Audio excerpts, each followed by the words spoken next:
मित्रों, आज भारत के खेल जगत के इतिहास का स्वर्णिम दिन है। आज के दिन भारत के राष्ट्रपति महोदय के कर कमलों से भारत के लौह पुरुष, भारत रत्न और गुजरात के सुपुत्र सरदार वल्लभ भाई पटेल के नाम के साथ जोड़कर एक बड़े स्पोर्ट एन्क्लेव का भूमि पूजन करने की शुरुआत आज राष्ट्रपति महोदय के हाथ से हुई। इस स्पोर्ट्स कॉम्प्लेक्स जो बनेगा, जिसका ये विशाल स्टेडियम भी एक हिस्सा होगा, इस स्पोर्ट्स कॉम्प्लेक्स में विश्व स्तरीय सभी खेलों की व्यवस्था यहां पर होगी और देश और दुनिया के सभी खेलों के सभी खिलाड़ियों को ट्रेनिंग की भी व्यवस्था पर यहां पर होगी, उनके कोचिज को रहने की भी व्यवस्था होगी और एक साथ 3000 बच्चे यहां पर अलग अलग खेलों का ट्रेनिंग ले सके, इस प्रकार की व्यवस्था का आज निर्माण और उसकी शुरुआत, इसका भूमि पूजन महामहिम राष्ट्रपति महोदय के हाथ से हो रहा है। इसका मुझे बहुत बहुत आनंद और गौरव दोनों है, क्योंकि मैं यहाँ से सांसद भी हूँ। राष्ट्रपति महोदय, आज आप मेरी कॉन्स्टिट्यूएंसी में पधारे हैं, इसलिए सांसद के नाते भी मैं आपका विशेष स्वागत करना चाहता हूँ।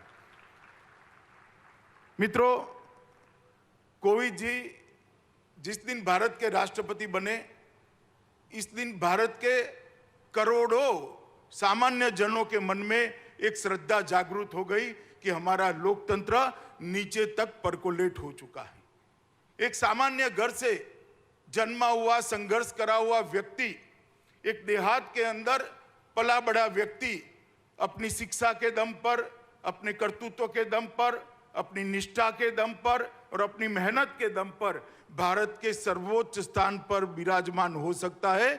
यही हमारे लोकतंत्र का गौरव है।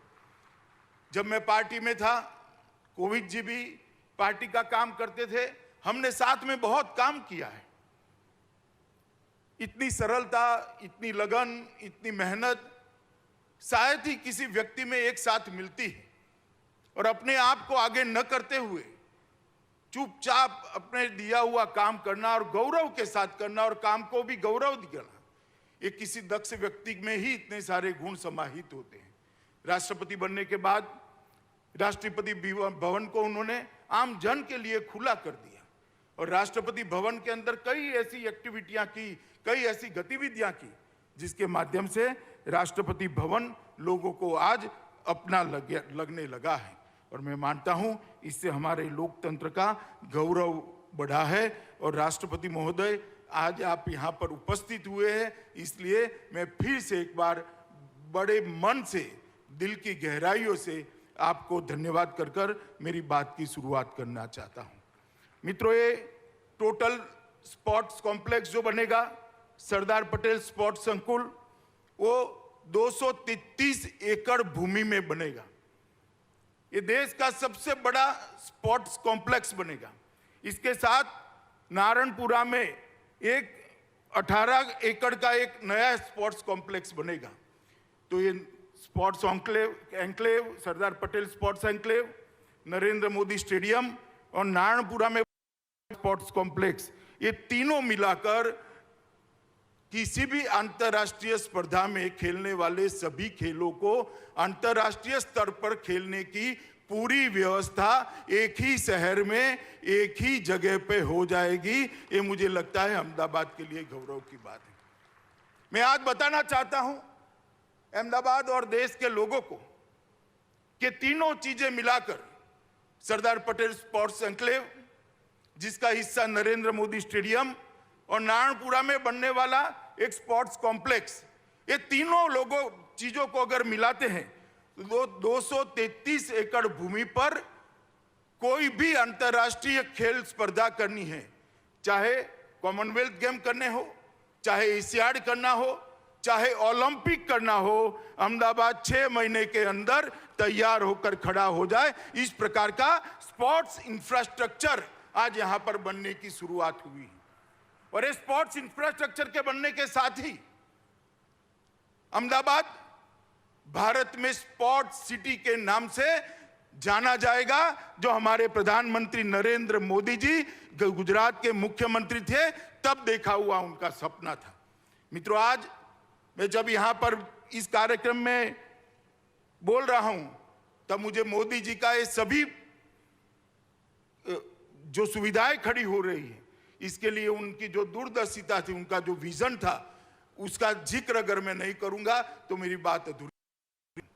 मोदी जी जब गुजरात के मुख्यमंत्री बने, कई बार उन्होंने मंत्रिमंडल में कहा कि गुजरातियों को दो चीजों में आगे बढ़ना चाहिए, सब चीज में हम आगे हैं, दो चीजों को नहीं छोड़नी चाहिए, एक स्पोर्ट्स और दूसरा सेना में भर्ती।